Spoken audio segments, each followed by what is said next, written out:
I realize that I often hurt myself with my own thinking. I haven't always known that, but now I do. And I see myself doing that to myself all the time. How about you? Can you identify with that? Have you ever laid awake at night thinking? Thinking about tomorrow? Or replaying something that happened yesterday? Either worrying about the future or regretting yesterday or imagining the worst? Or little worries throughout the day that you have? Have you ever noticed how your mind can take one of those little thoughts and suddenly your whole mood changes? I know mine can. And Mavis Karn once wrote that we can use thought as a tool or a weapon. And that sentence has stayed with me. We can either use it to help ourselves or to harm ourselves. We hurt ourselves with our thinking all the time without even realizing it, don't we? And I believe God has given us one of the greatest gifts imaginable, the gift of thought. But what I've come to see is this also. When we unknowingly use that gift against ourselves, we suffer far more than we need to. And in this video, I'd like to show you what I mean. It was Dr. Bill Pettit who said, "The secret of mental health is to know how not to hurt ourselves with our own thinking." And when I first heard that, I thought, whoa, and what does that even mean? But I felt the truth of it also, and maybe you do too. We hurt ourselves with our thinking. But how? We use the power of thought and our thinking against ourselves. How? So let me mention a few ways that we do that. The first is we're unaware we're even thinking. I mean, how often do you think? How often do you think you think? If you ask people out there, how often do people think that they think? And when I ask people that question, the answers are all over the place. 4 or 5 times a day. Oh, every hour. Oh, not so much. Oh, a lot. Oh, dozens. I mean, there's a huge range of responses. The truth is, we're thinking thousands upon thousands of thoughts every day. And from the day we're born until the day we die, from the time we wake up in the morning to the time we go to bed, our minds are continually producing thoughts. And most of us have too narrow a definition of thought. So when I say thought, most people think I mean self-talk or ideas or memories or making plans. All of that is thinking. Anything passing through our minds is thought. Thought it's constant. It's so normal, so much a part of being human that we stop even noticing it, don't we? And then another thing we do is we believe our thinking. We take our thinking seriously, very seriously, especially the thoughts that feel the most real. And the more real they feel, the easier it is to mistake them for reality. And that's where we innocently get into trouble, I think. We don't realize we're looking at life through the lens of our own thinking. We think we're simply seeing things as they really are out there. But we're seeing them through our thoughts. Through our thoughts that we think are true about everything, right? And then another thing we do, I think, is we hold on to our thoughts. And this is a big one, I think. Instead of letting them pass as they will, we hold on to them. We grip them tightly. And it seems we especially hold on to the negative ones, don't we? It's almost like they have Velcro. I mean, the positive ones are like Teflon. They just go away. The negative ones, Velcro, they stick.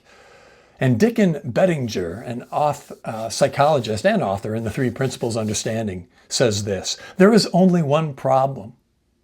You're holding on to thought that is weighing you down and that you think is true.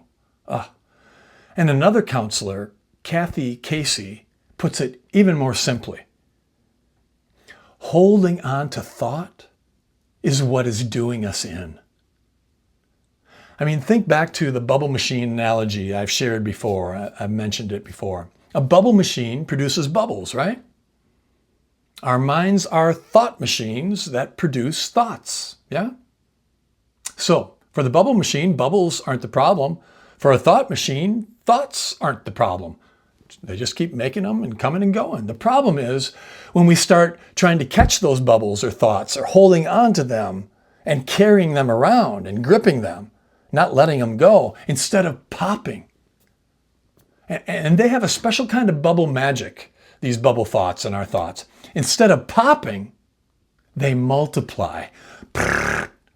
And I call those bubble babies. They make babies. One anxious, depressed, or fearful thought leads to another, and another, and another, multiplying, and then another. And before long, our minds are full of bubble babies, of so many thoughts.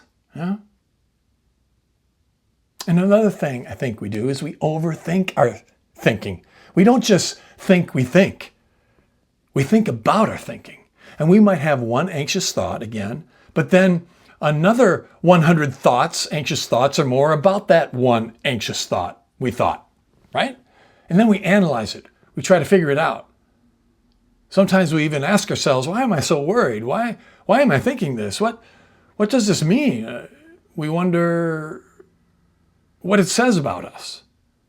And before we know it, we're even more burdened than before, right? And our thinking about it all has become another problem to solve. Another thing we do to hurt ourselves with our thinking is we ruminate on our thinking. We become preoccupied with it. One thought becomes another and leads to another, and pretty soon, it's like a gentle rain that starts out real gently and a nice light rain. The clouds get darker, the rain gets heavier, and it becomes like a thunderstorm. Winds blow louder, thunder crashes, lightning flashes, and before long, we're caught in a storm, a thunderstorm out there in real life, but we're caught in a thought storm. And our thinking swirls round and round and it goes, and the more caught up we become in the thought storm, the darker everything seems to get. And sometimes that thought storm becomes a thought tornado, right? A mental tornado. And we lose ourselves in it and all the swirl of thinking. It was Kathy Marshall Emerson. She shares a wonderful story illustrating this. When she was a little girl, she was riding her bike out in the country. And she thought that she saw a huge bull getting ready to charge her that had gotten out of his pen. It was ready to charge. And she turned around, she pedaled her bike faster and faster. Her heart was pumping. She became more and more frightened. She pedaled harder and faster. And eventually she crashed. She cut her knee, got a big cut on her knee on the gravel road. And her mother in the distance saw her and comes to her and came running and comforted her and tended to her. And then simply said, "Look behind you." And there was no bull. Only fence posts that somehow looked like a bull in her thought and imagination. She says the scar on her knee to this day, many years later, still reminds her that she just got caught up in her own thought storm and created her own mental tornado. I've done that too. Maybe you have. Maybe not with a bull, but with my finances, with my health, relationships, the future, all my thoughts about all that, the daily demands and the to-do lists and all my thoughts about that. We all do it, don't we? Not because we're broken. The thought machine's working. Not because something is wrong with us. No, it's working just fine. But because we're human. And we often simply don't realize we're frightening ourselves with our own thinking. Or for that matter, we're making ourselves anxious or depressed with the thoughts we think. And in doing so, we're innocently hurting ourselves with our own thinking. Just getting caught up in our own thought storms And we do it innocently. And sometimes we hurt ourselves with our thinking because we just scare ourselves with our own thinking. I mean, I talked about this a little bit with that story, but I scare myself with my own thinking more times than I can count. It's like nightmares, that we have when we sleep. You know that when you have one, it feels so real. It can feel so real. But then you wake up feeling relief. Why? Because you say to yourself, oh, I'm so glad it was only a what? A nightmare. Well, I think we do the same thing during the day, but we don't wake up to it. And I call them daymares. How we're scaring ourselves with our thinking all throughout the day, but not realizing it or waking up to the fact that that's what we've been doing. And because of that, we don't really experience the relief or peace that comes with knowing, oh, it's just a nightmare. Oh, it's just a daymare during the day, right? And then lastly, and there's probably many, many more ways that we hurt ourselves with our thinking, but I think we become ashamed of our thinking sometimes. We think, oh, a Christian shouldn't have thoughts like this. I mean, what's wrong with me? But a thought, it's just a thought. It doesn't tell us who we are. It doesn't mean there's something wrong with us. It doesn't mean we have to act on it. It simply means I'm having a thought. It simply means we're thinking. And thoughts pass through our minds all day long. We don't have to be afraid of them. And Christine Heath, a psychotherapist and co-host of the wonderful podcast, Psychology Has It Backwards, she shares this story. She was sitting at a stoplight in her car one day when a strange thought suddenly popped right into her mind.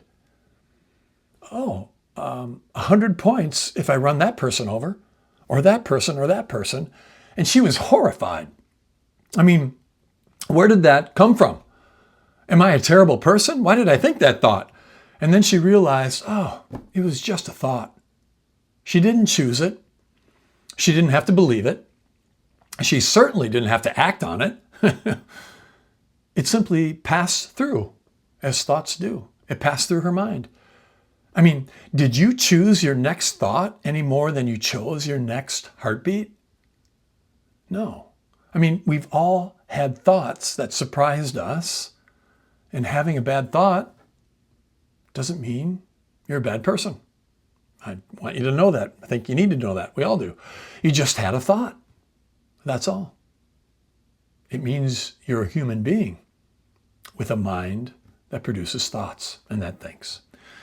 And now let me try to give you some hope. I really hope that this will bring hope. And let me try to show you just how deep I think this goes. There's a huge book called the DSM-5, the Diagnostic Statistical Manual of Mental Disorders. I mean, I can barely say that without getting my tongue all tied up and twisted. I don't have a copy here, but you've seen it maybe. It's a big, massive book, about 1,200 pages thick. And it describes nearly 300 different mental health diagnoses, and hundreds of different treatment approaches can apply to each of those diagnoses, but it's telling us all that's wrong with us. And it's a 1,200-page book about everything that's wrong with us. And that feels really heavy. The book, literally heavy, but that thought feels heavy, doesn't it? It makes it seem like we're all fundamentally broken at the deepest core, right? And I remember when I was on call in the hospital as a chaplain, I was on call one night. And I happened to pick up the DSM-5 in our on-call room off the bookshelf, and I started reading through it. The next morning, I took that book, I went to my supervisor, I had a meeting with him, and I said, I think I'm all of these in here. I could find a little bit of myself in almost every diagnosis. And I remember thinking, am I totally messed up? And am I totally broken? And I asked him that, right? And do you know what he did? I'll never forget it. He just leaned back in his chair, and he shook his head, and he laughed. And I'll never forget the relief I felt. His knowing I was okay helped me to know it too. And his seeing that I'm more than okay. Help me to be more than okay. And years later, I heard Dr. Judy Sedgman say something that made me laugh also. She said, the DSM, that big thick book, is a description of the many incredibly imaginative ways that people manage to use their thinking against themselves. And I laughed because I thought, she's right. We do that all the time. I mean, think about that. What if the DSM isn't simply a catalog of everything that's wrong with us?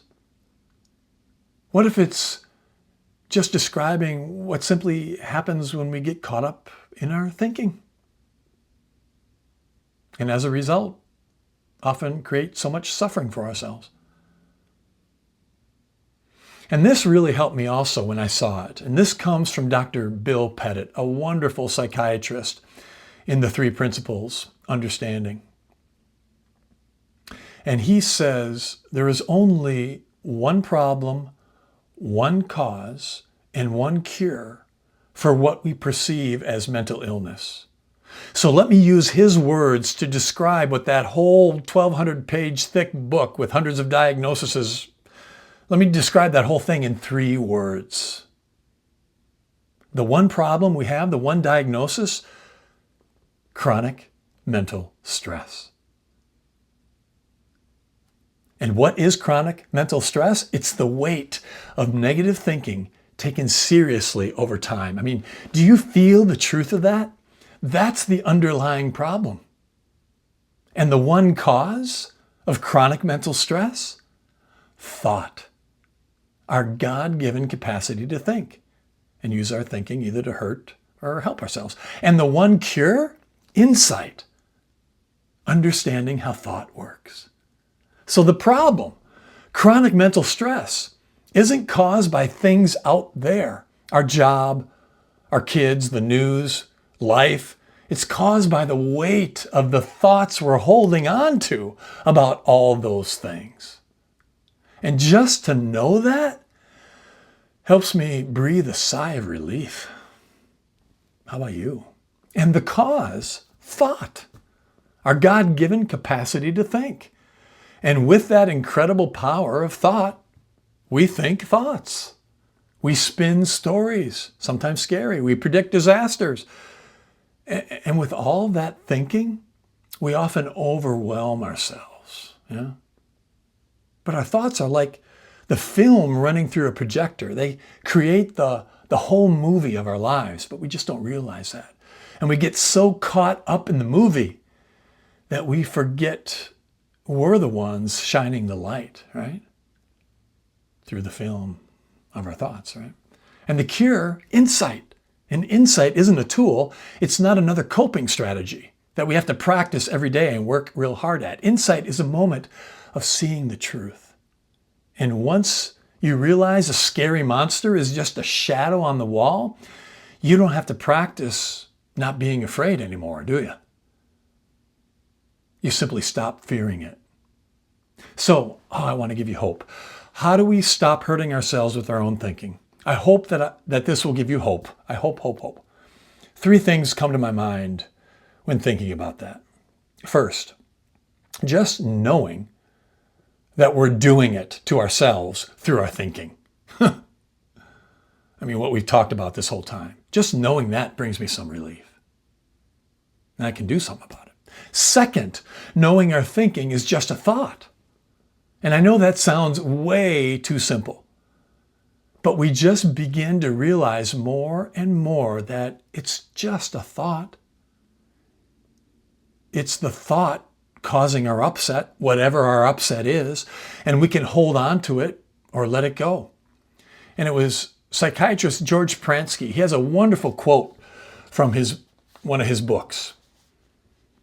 And it's a little long, but I think it's oh so worth it. So I'm going to share it with you. He says, "It's just a thought" is the most powerful phrase in the English language.